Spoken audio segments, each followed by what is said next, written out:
You know just what you do. Let no one discourage you from being a cleaner in the UK because it's a very respectable work. Someone can even be working in the office and you as a cleaner will be earning the same wage. Are you a dependent visa holder and you are thinking of what job would you be able to do immediately you arrive in the UK?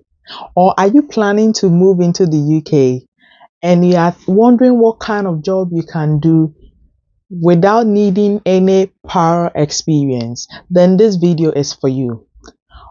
In this episode, I'm going to explain some of the easy jobs you can get without you needing any prior experience. Or if you're a dependent visa holder, I'm going to outline some jobs that you can easily get immediately you arrive into the UK. You are likely to get so long as you have a good CV attached and also a reference from back home. If this is a video that interests you, then please kindly stay tuned. You can start searching for a job even before you move into the UK. So while you are in your home country, you can start searching for a job before you move into the UK. Try to filter your search. For example, if you live in London or if you are coming to live in London, try to narrow your search within London. Try to sign up for job alerts so that any job that pops up, you are going to get alert within that particular area you are going to move into or you are going to live. The first one I would like to talk about is warehouse operative. We all know that in the UK, there are a lot of warehouse in the UK. For example, we have Amazon warehouse. You can work with Amazon warehouse where some of your duties can be loading or offloading goods, sorting, listing, packaging, and all other kinds of warehouse duties. So these are some of the examples of duties you can be doing when you work with a warehouse company. And in the UK, there are a lot of them in the UK. The second point I would want to talk about is care assistant or support worker jobs. Don't be confused. When you want to work as a carer or as a support worker, you don't need IELTS or care certificate courses before you can get these jobs. You don't need that because when you apply for them, you eventually go through a whole training and you do some shadowing as well. So you would definitely be trained on the job. So those that need to write the IELTS and the care certificate courses are those that need sponsorship from the health and social care companies or employers. They are the ones that need to write the IELTS and the care certificate courses because they are pulling their information all the way from back home and they need to prove all these before they can start working in the UK. However, if you are in the UK and you want a care assistant job or a support worker job, all you need is a good CV and you definitely be trained on the job. So you don't need any IELTS or care certificate courses. You don't need that. Those that need that are those that need sponsorship, those back home that need sponsorship from these care companies. They are the ones that need to prove. As a care assistant, you can work as a permanent staff or as a bank staff or you can work as an agency staff. Normally, with the agency staffs, they normally get higher pay. For example, if a permanent carer is being paid £10 per hour, an agency staff can be paid £15 per hour because with the agency staffs, they normally move from one place to the other. Today, they can go and work in Birmingham. The next day, they'll be working in another area. So because of the movement, because of this kind of inconveniences, that is why normally agency carers are being paid higher as compared to the permanent carers or the bank carers. As a dependent visa holder, you have no restrictions on the number of jobs you do in the UK. You can pick more than 2 jobs and you have no restrictions on that. The next on the list is security, assisting visitors, ensuring the workplace is okay, inspecting and patrolling the premises regularly, reporting suspicious behaviors, ensuring that the exit points are secured, are all forms of duties you are likely to do when you work as a security in the UK. The next on my list is sales assistants.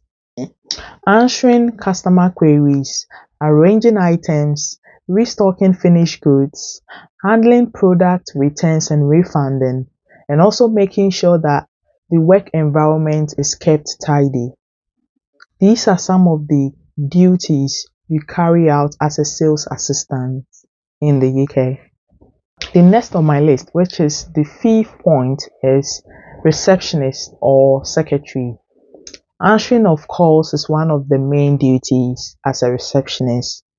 Also, sending emails and receiving emails is one of the duties of a secretary. You also direct visitors to the right people within the building. You also help forward calls to the right people within the building. Also note that being a secretary or being a receptionist, you need to be very fast with what you do because sometimes you can have a whole lot of visitors on your desk waiting to speak with you. So if you have a prior experience, it really helps and make things very easier for you. It's easy to get a delivery job in the UK because there are a lot of warehouses in the UK here, and a lot of people do buy things online. A lot of people buy things on Amazon, eBay, AliExpress, and what have you. So there were a lot of delivery companies in the UK. One of the biggest delivery companies in the UK is Royal Mail. Royal Mail is one of the biggest delivery companies in the UK. So it's very easy to get a delivery job within the UK. The last but not the least is domestic. It's easy to get a cleaner job in the UK. You can work as a cleaner in the hospitals, offices, or even care homes. Let no one discourage you from being a cleaner in the UK because it's a very respectable work. Someone can even be working in the office and you as a cleaner will be earning the same wage or the same pay. So let no one discourage you from being a cleaner. If it's something you love to do, I would advise that you go ahead and do it.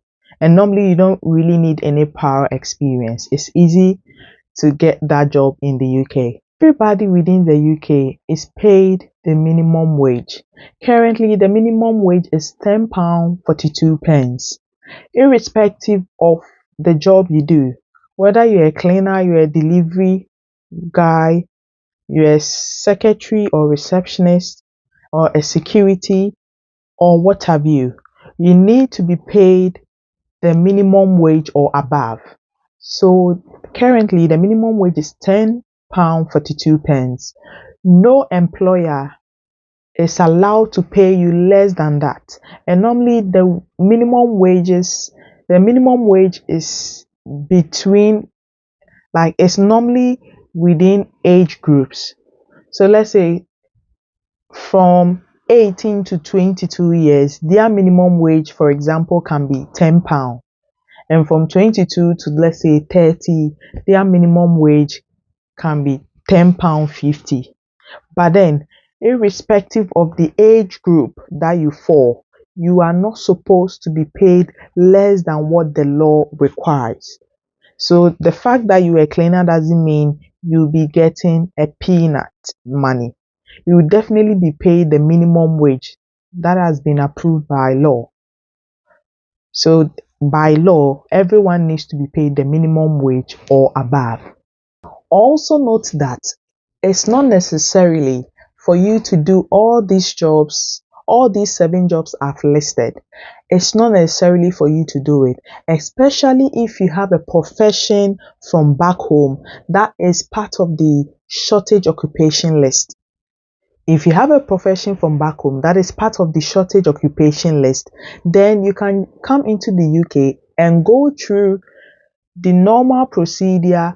Any exams that you are supposed or you are mandated to write, you just write those exams and you would end up working in that same profession that you were doing back home.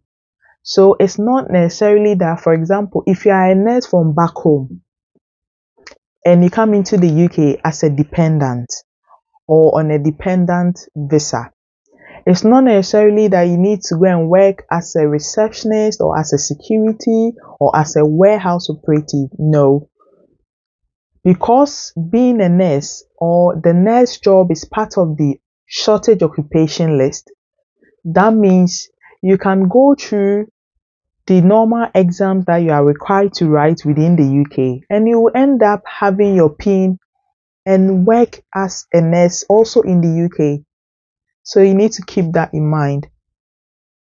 You don't have to do all these jobs that I've said if only the profession that you hold from back home is part of the shortage occupation list. I've come to the end of today's episode, and if this episode has been very helpful, please don't forget to share for others to also benefit. And also please don't forget to subscribe and click on the notification button, and also don't forget to like this video so that anytime I upload, you'll be one of the very first people to be notified.